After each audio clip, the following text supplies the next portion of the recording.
Hi hello guys, welcome back to my channel. ನಾನು ನಿಮಗೆ ಇಲ್ಲಿ ಹಸಿ ಶುಂಠಿ ಚಟ್ನಿ ಹೇಗೆ ಮಾಡೋದಂತ ಹೇಳ್ಕೊಡ್ತಾ ಇದ್ದೀನಿ. ನೋಡಿ ಇಲ್ಲಿ ವೀಕ್ಷಕರೇ, ನಾನು ಹಸಿ ಶುಂಠಿಯನ್ನು 400 ಗ್ರಾಮ್ ಅಷ್ಟು ಇದನ್ನು ತೆಗೆದುಕೊಂಡಿದ್ದೀನಿ.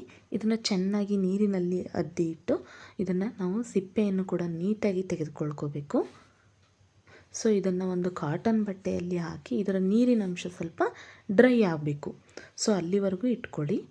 ನೆಕ್ಸ್ಟ್ ಇನ್ನೊಂದು ಪ್ಲೇಟಲ್ಲಿ ನಾನು 400 ಗ್ರಾಮ್ ಅಷ್ಟು ಬೆಲ್ಲ, ಹುಣಸೆಹಣ್ಣು ಹಾಗೆ ಬೆಳ್ಳುಳ್ಳಿ, ಸೊ ಇಷ್ಟು ಕೂಡ ನಾನು ಆ್ಯಡ್ ಮಾಡ್ತಾಯಿದ್ದೀನಿ. ಇದಕ್ಕೆ ಒಂದು ಬಾಣಲೆಯಲ್ಲಿ ನಾನು ನೀರನ್ನು ಹಾಕಿ ಹುಣಸೆಹಣ್ಣನ್ನು ಬಾಯ್ಲ್ ಮಾಡಲಿಕ್ಕೆ ಇಟ್ಟಿದ್ದೀನಿ. ಸೊ ಇನ್ನೊಂದು ಕಡೆ ನಾನು ಬೆಲ್ಲವನ್ನು ಕೂಡ ಶೋಧಿಸ್ಕೊಳ್ಬೇಕಲ್ವಾ, ಸೊ ಹಾಗಾಗಿ ಇಟ್ಟಿದ್ದೀನಿ. ಸೊ ನೋಡಿ ಇಲ್ಲಿ ಶುಂಠಿ ಹೇಗೆ ಡ್ರೈ ಆಗಿದೆ ಅಂತ. ಹಾಗೆ ಹಸಿ ಹುಣಸೆಹಣ್ಣು, ಅರಿಶಿನ ಮತ್ತು ಉಪ್ಪನ್ನು ಕೂಡ ರುಚಿಗೆ ತಕ್ಕಷ್ಟು ಆ್ಯಡ್ ಮಾಡ್ಕೋಬೇಕು.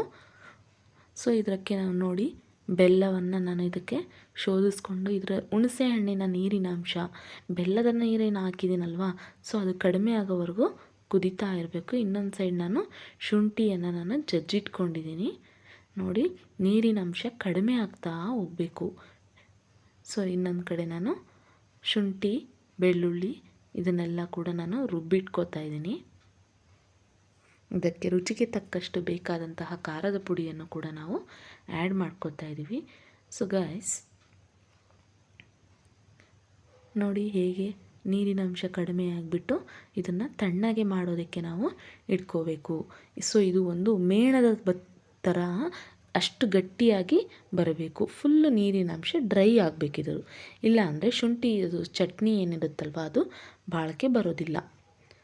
ಸೊ ನಾವು ಇದನ್ನು ಬ್ರೆಡ್ ಜೊತೆ, ಚಪಾತಿ ಜೊತೆ, ದೋಸೆ ಜೊತೆ ಕೂಡ ನಾವು ತುಪ್ಪ ಹಾಕ್ಕೊಂಡು ತಿನ್ನೋದ್ರಿಂದ ತುಂಬ ಚೆನ್ನಾಗಿ ಬರುತ್ತೆ ಅಂತ ಹೇಳಬಲ್ಲೆ.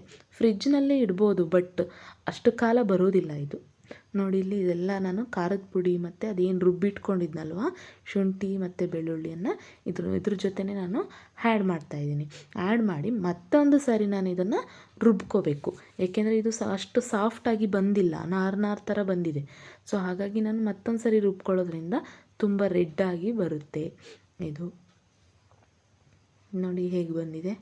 ಸೊ ನೀವು ಕೂಡ ಇದನ್ನು ಟ್ರೈ ಮಾಡಿ. ಇದಕ್ಕೆ ಒಗ್ಗರಣೆ ಕೂಡ ಹಾಕಬೇಕು. ಸಾಸಿವೆ ಎಣ್ಣೆ ಮತ್ತು ಬೆಳ್ಳುಳ್ಳಿ, ಸಾಸಿವೆ ಕಾಳುಗಳನ್ನು ಹಾಕಿ ಈ ಎಣ್ಣೆ ತಣ್ಣಗಾದ ಮೇಲೆ ನಾವು ಆ ಚಟ್ನಿಗೆ ಆ್ಯಡ್ ಮಾಡಿ ಚೆನ್ನಾಗಿ ಆ್ಯಡ್ ಮಾಡಬೇಕು.